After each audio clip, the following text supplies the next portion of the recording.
fraternity because when you yell at me and P got mad at me because I was like, nah, I'm East Oakland. I can't join the fraternity because somebody yell at me or make me call me at 4:00 talking about scrub your toilet with toothbrush. I'm gonna whoop your ass. At my private school, we didn't have fraternities, so we had societies, and I remember waking up early in the morning. It was crazy. And one of the girls' societies, they I was like waking up at 5 in the morning and they were lined up and they were like talking shit, making them feel bad. Like, you look fucking fat. Why the fuck is this fit? I'm like, and then like a friend of mine was. I'm just gonna recuse myself from this conversation. It's a conflict of interest. You didn't say anything right now, Pete. It's a total conflict of interest. No, Keith, if you want to call in fraternities, I understand that point, but I, like you said, I don't have that mind frame where I can just accept that. Like, you're not gonna talk to me and talk shit to me. It's not worth the network. Listen, that's not worth it. I got bullied once in high school. And it gets to a point, I think I was in like 9th grade, and I was a dork. So I can admit it. What the hell ever. And it got to a point where it got so bad, and it's just like, okay, now I got to fight back. You know what I mean? I got to fight back. And once you fight back, and I had because the dude was a little bit bigger than me, so I took an equalizer, as they say. You know, let me be clear, it was not a weapon. Let me be clear, because I don't want people thinking, oh, this dude's pulling. No, it balanced the fight out. It just made it, you know. And I learned some things. Thank God you got people, you got cousins in the street. They teach you a little thing or two. And let's just say that gentleman that I had to confront, I never had to confront him again. Matter of fact, I saw him 5 years after I got out of high school, and let's just say he didn't have the same energy. The energy was way different. Let me put it to you that way. And you had the upper hand, and that's not even on us. I'm not, trying to come off like I'm some tough Billy guy. Badass because I'm No, not. You know what I mean? You leave me alone, I leave you alone. Yeah. We good. You know, if I have to defend mine, I defend mine to the death. But it just goes to show you, like, there's just certain things that I just would not do. And I mean, going into the college life, you learn so many things. And when it's funny because when you're in the classroom, it's like we was at Elko. Did you write for the school paper? No, I did not, because I was actually got an internship. So my internship, I did 20. Well, the first year, I'll tell you my schedule. The first year I ever got into this media game, I was blogging. I was trash. I'll be honest. My blogging was trash. Can we still find that? No, hell no.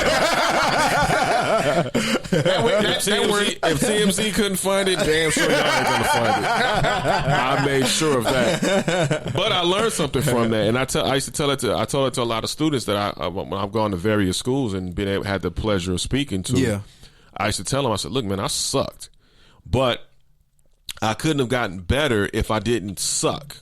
So it's okay to suck, but you have to get to a point where you have to say, okay, how can I get better? Because I don't want to just be here. I want to get to this point over here and then eventually graduate over here. And so when you learn that and accept that, then that's when you are on the road to being better. And once I learned that, there was a guy he was a dear friend. It was a mentor. God rest his soul.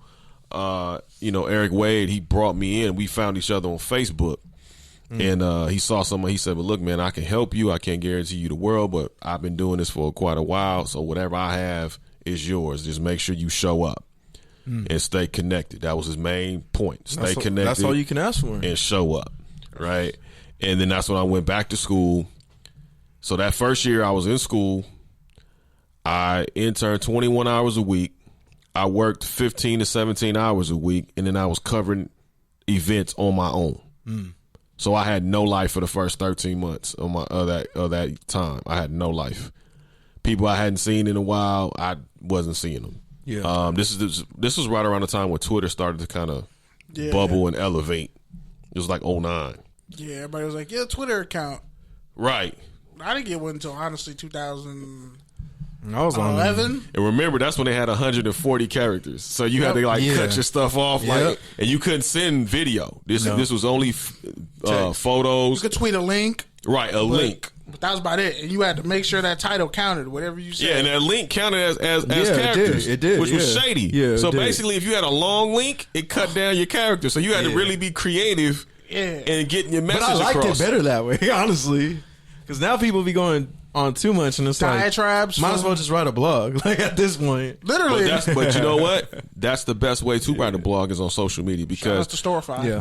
most people get their news where now social. That's why the news media is behind the time because I can go to Twitter in 3 seconds and find out. Oh, Kevin Durant made this move. Oh, okay, LeBron said this or Kawhi did that. Okay, I'm going straight. That is why I would World never War III subscribe jokes? to The Athletic. As long as all their writers are on Twitter, Well, here's the I thing. don't need to. Okay, keep your beef out of it, Mister. You don't like Pro Football Well, Focus. you know what? I don't have a problem with the Athletic. I respect their business model because I understand it. Like I understand what they're trying to do. I'm just wondering how long it's going to Until last. they want that $40 million back in venture capital. Well, they're making money. They're not making $40 million. Not with that overhead, paying people 10 times the salaries of what they're But getting everybody before. doesn't get paid. Yeah. Everybody doesn't get people do, paid though. salaries. It was like No. BET. It's lot like of only people a couple do. people got paid. Yeah, and everybody else doesn't get was paid salaries. free work. It's a lot of Yeah, get yeah, I in know when what you you fit mean. in type Yeah, of work. yeah, So I know that for sure. I do believe they're making money. I don't know how much money. I haven't delved into their pockets. I'm not going to be meat peeping, but I do. You know, hey, I do. It's my beef. do you want to be part of the Athletic, man? Is that what it is? Nah, man. I've called them NABJ. Like Because I mean, you got some hateration and holleration all in the dance. I've gone at them, man. Hey, man. When you declare war, when you declare war on newspapers, I mean that just goes out my soul. So Newspapers are dead though. they are, but that doesn't mean you got to kill them faster. Well, I mean, that's but that's like, but see, you know what? You the CD person that's mad because we all streaming. Low key, Right. I'm mad that my car doesn't have a CD player. Right. Exactly. Like, low key, my car doesn't have a CD player. No, Damn. and no, That I far get in the it. future? I wouldn't See, even I'm- use it, newer but I car. would want it. I thought some cars still had CD. No, players. all the newer Not new cars ones. don't Nope. have CD players or anything. It sucks. Actually, the highest models do. So like the so- highest end Accord did have a CD player, Yeah. but the low end one doesn't. I bet a McLaren probably has a CD player in it. Probably. I'm sure the Porsche has a CD upgraded Yeah, Porsche. it might may even have an CD A player. track. It might even have an A track. I mean, I'm like that. I'm like that on. I mean, certain like I like listening to stuff on vinyl. Yeah. Right. So because there's nothing like a vinyl sound. Yeah. Like there's 3 albums. There's 3 albums on vinyl that I have that I'm like I will never get rid of because it's something about that sound that's unique. That's altogether different than you would hear on CD. You hear on streaming. You know, whatever it is. And I understand about the clarity. I understand about the size and all that stuff. But It's also a different experience. oh, way different. I Yeah. mean, if you listen to one of my you have favorite, to drop the needle on there. Like it's a whole thing. Feel it. I'm telling feel you, it. man. Yeah. Experience. You listen to Miles Davis, Bitches Brew on vinyl. It's unlike the CD. It's unlike if you tried to stream it on one of these streaming platforms. I mean, it's great, but it's nothing like that vinyl, that crispy vinyl sound. Same thing with the Chronic album. If you listen to the first Chronic album on vinyl, it's totally different sound. You can really hear what Dr. Dre was hearing in his head, in his ears, when he was sonically putting that piece together. The other album I look at would have to be Southern Playalistic or Outkast, because the way that Organized Noise put that together with those samples, but they made the samples, they kind of just, the sample was like a seed, right? But they had this whole garden full of just beats and tracks that they could just overlap and kind of just use those samples as a guide, as it were, like where to plant the next beat or where the production should go. And I'm the same way, so I get it. I mean, in certain regards, but when it comes to newspapers, man, I mean, nobody reads really anymore. You gotta get some culture in, by the way. Oh, John, come on, man. We'd be here all night if I talked about my musical selection and taste, man. But That's another I'm with you on that. Yeah, I'm Another with you. episode. Grandmaster Flash and the Furious 5. The Message. Oh no, I give you some code. EPMD, Ooh, okay. strictly business. A homie of mine, he literally is like put together like 10 years worth of just CDs. Oh, man. Not CDs, but like vinyl and all that. Got his own sound system put together, and he literally just makes instrumentals. So I was there yesterday, and I was like, damn. J Dilla Donuts. Man. Like, that right there, I can go, I mean, Shout out to Justin, man, because it's a homie of mine from CISA, and he went and got his master's, and he literally he got his own show with the Far Side Radio, oh, that's sick. and he does, like, he lays down beats that dude's freakishly talented, and he's one of the biggest Jay Dilla fans I've ever met in my life. Oh, Jay Dilla. I mean, I didn't, like I said, it's my guy, couple of guys that I know that put me on the Jay Dilla, because I never even heard of it, because I know he was JD at one time, but he had to change the name because of Jermaine Dupri. But they put me on to Jay Dilla, and I was like, dude, who is this cat? Right? Because his sound was so incredible, and it was so crisp, but then it wasn't perfect. You know what I mean? Like, it was just enough where you're like, okay, this cat is too talented. Who the hell is this? How did he do this?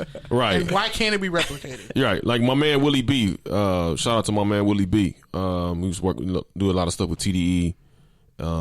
He had put me on years and years ago to Jay Dilla, and it was just like, whoa, this cat is sick.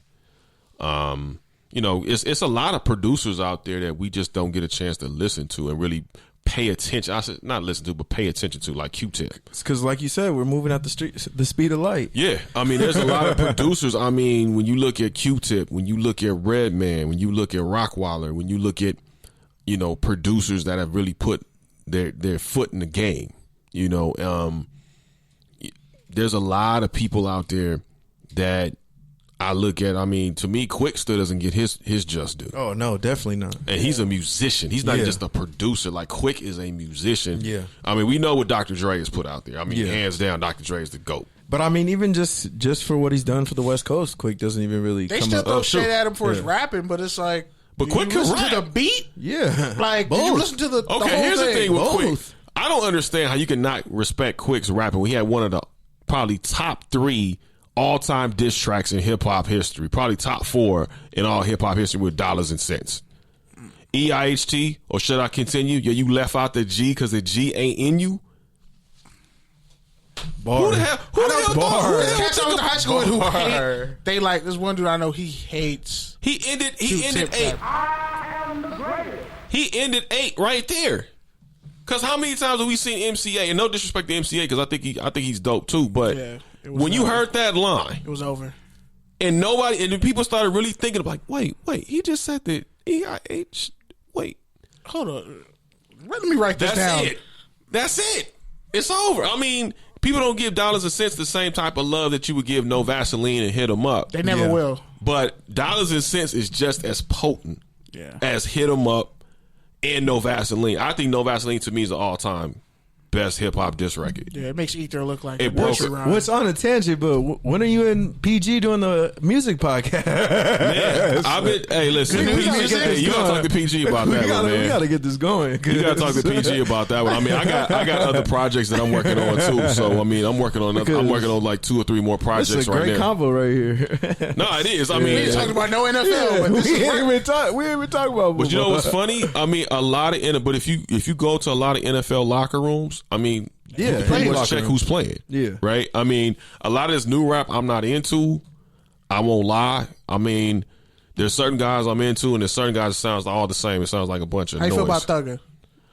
This is a pro Thugger podcast. I don't really care for Young Thug. I mean, no disrespect to him, but I just don't feel his music. I just don't. That's fine. Some of the stuff I'm just like, I'm not gonna diss him, but I'm just, it's not for me. It's just like when somebody asked me about YG. I don't diss YG but his music ain't for me. Yeah. But I respect that man's hustle, because what he's done from where he came from and turned that into a brand, that is absolutely remarkable to me, because a lot of people can't do what he was able to do and had the doors open for him that were open, and then he went ahead and he still had to put in the work. Like, you can't, I don't care how many people he knew or people took a liking to him or what have you, or how much mustard was up under him, when it comes to the production, YG still had to put in the work. And so whether you like his music or not, you still have to respect the fact that he took the 400 brand and built it out to a point where now it's common, it's common vernacular in hip hop. And when you even say YG, you would think people are like, wait, Yo Gotti? No, it's YG. Who says Yo Gotti anymore? Right, it's YG. I mean, he's no hanging offense. I'm saying, like, I saw him at the Clipper game with Todd Gurley from the Rams, and I know they've struck up a good friendship ever since Todd Gurley got out here, and people were literally... Is he a Clipper fan? Because I always see him at Clipper games. I don't know what... you know what? If I ever have a chance to talk to YG, I would ask them that question. Like I'm like, who's your LA team?